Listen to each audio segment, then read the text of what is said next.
Hey, welcome back to my spiritual therapy. It is Miss Mocha, your spiritual therapist, and I'm coming to bring you some more Bible talk.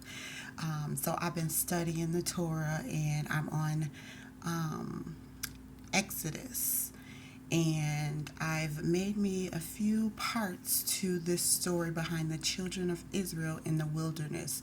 So I did part 1 through 3, and it's just been talking about, their journey through the wilderness since they had left Egypt on their way to the promised land. And so I'm going to continue with a part 4 tonight and a part 5. So we're almost done. It's actually 40 chapters, and my part 4 is going to start on chapter 32. So I'll just read my notes. We'll get through part 4, then I'll come back real quick and do part 5, and then that's it for Exodus. And so it's very interesting. I just want to say that I've been studying the history of the children of Israel because God has woken me up to be part of them, or like I am one of the 144,000, which is the children of Israel. I don't know how, I can't explain all that, but I can only tell you what God has told me. And so, what He's had me do is study the Bible and gain my history of what happened in the Bible in the past, so I won't make the same mistakes, so that I can live out to be, who He's called me to be. Because once you get to Revelations, that's when the 144,000 will work alongside Jesus, and in the end times, and we're supposed to be teaching, preaching, and healing like Jesus did, so that we can gain more, save more souls. I'll say that. And so I'm just getting the background, the history, so we'll know what not to do and what to do for God, for ourselves, for people, all that. So it's a good history lesson, our true history, not this black history that society says or what America says or whatever. Our true history is in the Bible, what God says. So all right, chapter 32.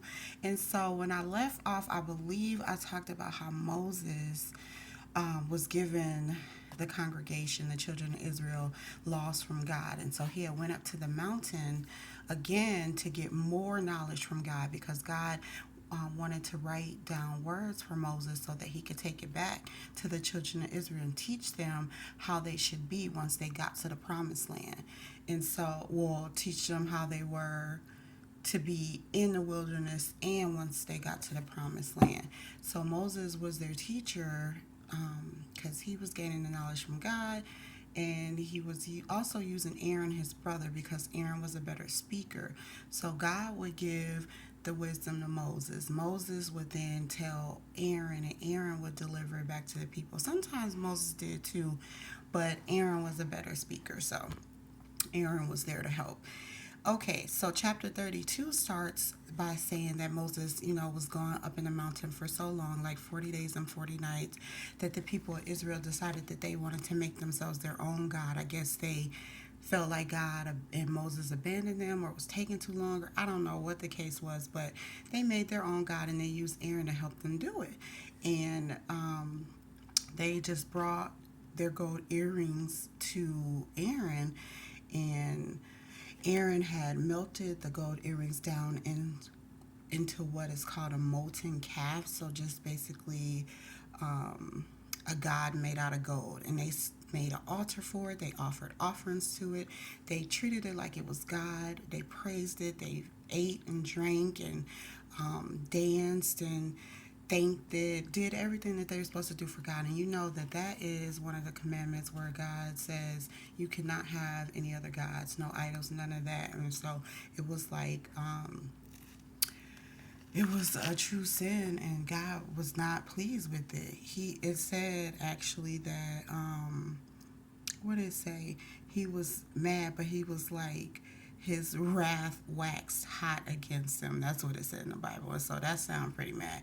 And he was going to do some evil to them, like kill them. And so instead, Moses had talked on their behalf and, talked to God and talked God out of it so that he wouldn't kill this people that he just saved from the other killers or the other, you know, Pharaoh and his Egyptian people who wanted to have them in slavery and kill them off and beat them and stuff. And so Moses was like, how can you say that they're your chosen people and then turn around and kill them? Don't do it. And so he did remind God of his promise to the people and their ancestors that they would be his chosen people and that he would lead them into the promised land. And so, no matter what, he had to keep his promise. And so, God did keep his promise. He did not kill him again or like kill people again like he had did before. And so, God had told him, get back down to the people. You know, they corrupted themselves. They need you. And so Moses came back down to the people and he saw the calf, the God made of gold, and he got mad. The people were like dancing, all happy around it, praising it, you know, just going on treating it like it was their God. And that was really the worst thing that you could do. And so it said that his anger waxed hot too, and he took the calf and he burnt it to ashes, to powder, and he put it in the water and made the Israelites drink it. And the people were naked, so like ashamed of themselves, and Aaron too. And Aaron let them, so he was like really ashamed. And this like made them shameful to their enemies, to anyone that could come across them in the wilderness to see how they were worshiping some piece of gold, you know. And so Moses stood before them and asked them who was on God's side, who was truly a follower of God. And the only tribe that came to him and said that they were was the tribe of Levi. Okay, and so the Levites were told then, because they were the only ones that would step forward and say that they were truly God's followers, true believers, they were given the right or the authority to go throughout the camp and kill every man that was like a brother to them, a companion, a neighbor, anyone that was against God. They were given the right to kill him. And it said that day about 3,000 men fell, you know, fell to their deaths because they were against God. They they did not believe this. And then so this order did come from God through Moses. And um it was like they both were pissed at the Israelites, because how could they break the commandment that God had just went over with them, just taught them, just got them, did all that for them, only for them to break his laws. And so, yeah, that wasn't right. And so Moses went up to God to make atonement for their sins, for the Israelite sins, and to get forgiveness from the Lord. And so the Lord told Moses to continue leading them, but that he will punish them for their sins, and he did. And he sent a plague on them. So that was chapter 32. That was wild, crazy. I was like, okay, they should have known better. But again, they were just I'm saying they, it's supposed to be us. Like, we're the 144,000, whoever has been called to wake up to be. So I guess in Bible times, we were just making a whole bunch of mistakes and we were not learning from them. And so now we have the Bible and this history to learn, so we don't keep making these same mistakes. So, because when Revelations comes, it's over. There's no more time to be learning what God says do, you know. So that's chapter 32. Chapter 33 says, God told Moses to take the people of Israel and leave the wilderness or lead them from the wilderness to the land that he had promised them, but said that he couldn't go with them because he was scared that the people were going to be too disobedient and he would have to consume them, is what it said in the Bible, which meant destroy them along the way. He was so tempted to destroy them because of their disobedience. And so when the people heard this from Moses, that what God had said, they mourned, it said. So they were sad, of course, still probably ashamed of what they did. So when Moses went to talk to the Lord this time, the people were obedient when he left and went back up to the mountain. They were obedient. They didn't do all that because they didn't want to die. Because, like, playing with God like that, you're going to die back in those times, period. There was no if, ands, or but. You break the laws of his or break his commandments, you were dead. And so this time they were obedient when they saw that cloudy pillar at the door of the tent.